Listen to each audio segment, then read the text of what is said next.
I had a dream. Like in the great words of Martin Luther King, I had a dream.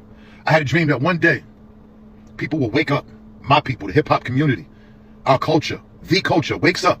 I had a dream that they woke up one day and they finally seen through this bullshit Eminem, through this bullshit masquerade he's been doing for the last 20-something years. So in 2002, Eminem writes the song Sing for the Moment. He then writes another song called Cleaning Up My Closet.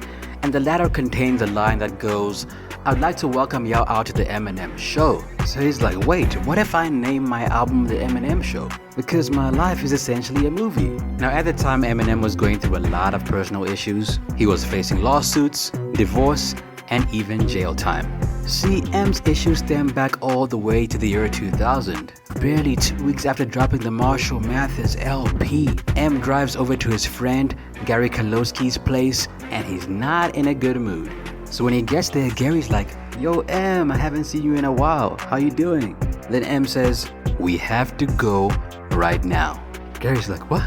M goes, "Kim is at Hot Rocks Cafe right now with another guy, and I'm pissed. Oh, and by the way, that's an awfully hot coffee pot." Okay, let's go, right? So they drive over to Hot Rocks Cafe and they then get to the parking lot and simply just sit in the car and wait. So after waiting for a while, M sees a lady walk out of the cafe and then proceed to kiss the bouncer. And he's like, "Wait, hold on, isn't that Kim? Wait, that is Kim." So M gets out of the car and he's pissed and starts walking towards the bouncer with the strap out. Now the strap doesn't have any ammo, but the bouncer doesn't know that. Now this is where the story gets a bit murky. According to M, he approached the bouncer, attacked him, but before he could do much damage, he was jumped by a bunch of people. Now while M was being physically assaulted, the strap falls out of his pocket, which then later leads to his arrest. So that's M's version of events.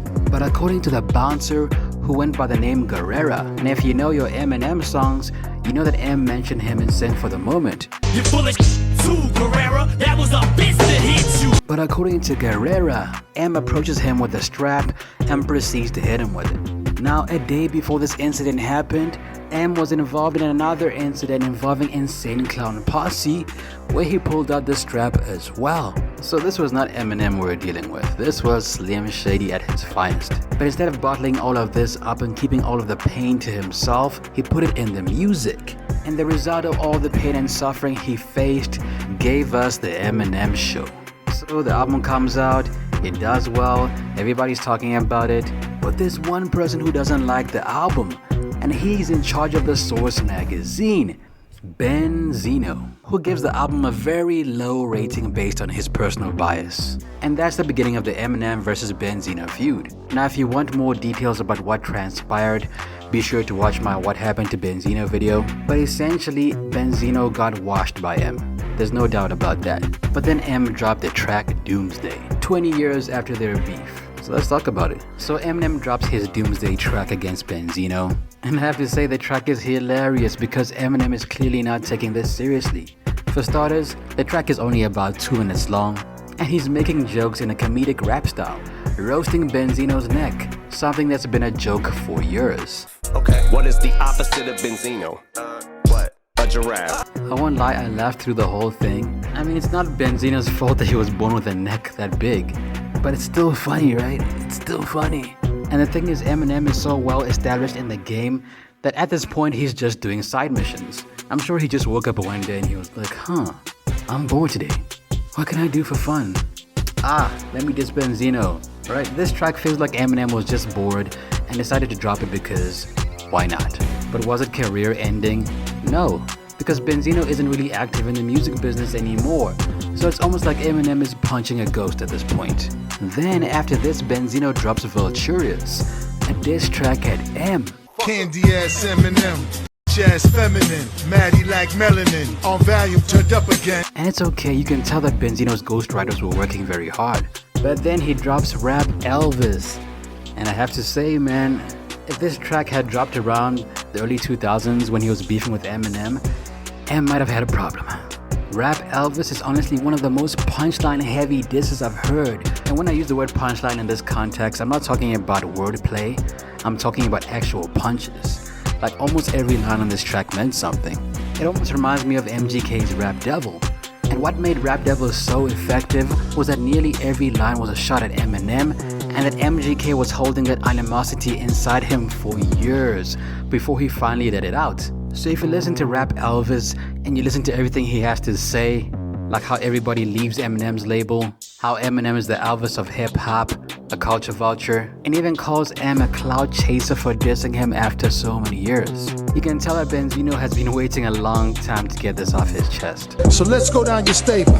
Gun left your label. Benny left your label. Khan left your label. Now, even though Benzino's track is full of punches, it's well delivered, and the beat is hot, it has zero effect on M. Now let's talk about the infamous Benzino crying on Drink Champs incident.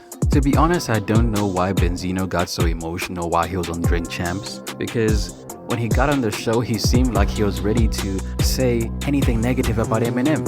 It seemed like Benzino was going to spend the whole podcast trashing Eminem. And all of a sudden, Benzino starts crying, and yeah. I don't got nothing against Eminem. I got nothing against Eminem. Eminem can rap, but I care about us more. I don't want to go through. I don't want to talk about it no more. I don't want. When I look at rap beefs, I tend to imagine two people on the battlefield attacking each other with swords or whatever, because that's what a rap beef is. It's a battle to see who's gonna come out on top. And sometimes the person who loses may lose their entire career or their life, in a sense. Picture you're Eminem, right? You're on the battlefield, and then Benzino shows up, right? You've already beaten Benzino before, so you come in all confident because you know that at this point you're beating down a dead horse. So Benzino steps up to Eminem, and with all his might, he lays one punch after the next, after the next, after the next. Eminem is just standing there like, remember that moment in Dragon Ball Z when Cell becomes perfect? He's just standing there admiring his own beauty. You know, he's having a good time. And at this point, he's so strong that Krillin's punches feel like feathers to him, right? Krillin is attacking Cell with everything he has, everything he can muster, but is doing nothing. That's what the Eminem versus Benzino beef feels like to me. M is perfect Cell, and Benzino is Krillin. So after losing the battle, okay, we're still talking about this from a battle perspective. Picture Eminem and Benzino on the battlefield. Benzino has tried everything he can to destroy Eminem. Nothing has worked, so he retreats and goes back to his village.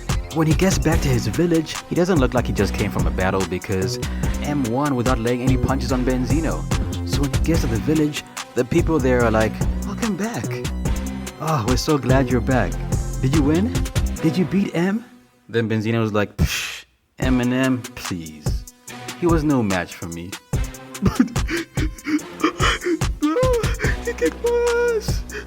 Why can't we just be friends? That's what that episode of Drink Champs looks like to me. Benzino showed up looking confident, talking shit about M, and then by the end he was crying, and I was like, what? What is going on here, man? What is this sorcery? I've never seen anybody switch up like that in my life. However, when Benzino started talking, I began to understand his perspective a bit more. Now picture this, you're Benzino, and you have a daughter that's pursuing music. Now your daughter doesn't want any beef with Eminem because she knows that Eminem could close so many doors for her. So now you're Benzino and you have to watch your own daughter side with Eminem, the person that you don't like. And let's not forget that Benzino lost a lot of credibility when he beefed with Eminem. Their beef damaged the Source magazine's reputation, and Benzino had to leave the Source in 2006 partly due to this conflict. So yeah, I do believe Benzino's tears are genuine. I believe his beef with Eminem has affected his personal life and career for decades. And he's gotten to a point where he's like, you know what, I'm done with this. I want to focus on my future, my peace, and my sanity. But at this point in time, it seems like he's at Eminem's mercy. If M decides this beef is over, then it's over. If he decides to go at Benzino on another diss track, then Benzino has to retaliate again, and in every interview he goes to, he'll have to talk about Eminem even more. Now I'm starting to think like Benzino is a bit bipolar. He sort of reminds me of the game, you know, he says one thing one day, and then he says something else the next day. But even after crying on Drink Champs and telling Eminem, look, I just want a hug, let's kiss and make up, even after doing all of that, Benzino listened to the whole of Eminem's new album, The Death of Slim Shady, right? Benzino listened to the whole album and then he went online to talk about how trash the album is. Which tells me one thing, Eminem lives in this guy's head rent-free. Like, I'm the type of person, if I don't like you, I don't want to see you again, I don't want to hear your voice, I don't like anybody with the same name as you, right? I don't want their energy in my world. Whereas Benzino is actively seeking out Eminem's energy, pause, and inviting it into his world. Another pause. He put this last album out and didn't dare mention my name. Didn't dare mention Benzino. After that ass kicking of Voltorious, and of course the legendary classic now, Rap Elvis, went to Detroit, in the city, went to Mom's Spaghetti, threw the meatballs all over the McCurb, disrespected him in every way, waxed his ass with Rap Elvis, and he came back with an album and didn't even mention the Z-Ster at all. It's over. I finished him. Over. Finito. This album is garbage. Nobody wants to hear this shit. I went through that album. That album's garbage. I didn't hear one song that I liked. It's over. Finished. But at this point, does anybody care whether Benzino likes Eminem's album or not, right? We all know Benzino is a clear Eminem hater. Eminem could put out a masterpiece today, and Benzino would listen to it and go, trash. Now the craziest part of the video is when Benzino says that the battle was over and that he won. In what world is this guy living in? The multiverse? Your own daughter could tell you that you lost the beef, bro. And bro, we all saw you cry. We all saw it. We saw it. I didn't want to see it, but I saw it anyway. And at this point, it looks like you're trying to change the narrative, and it's not working.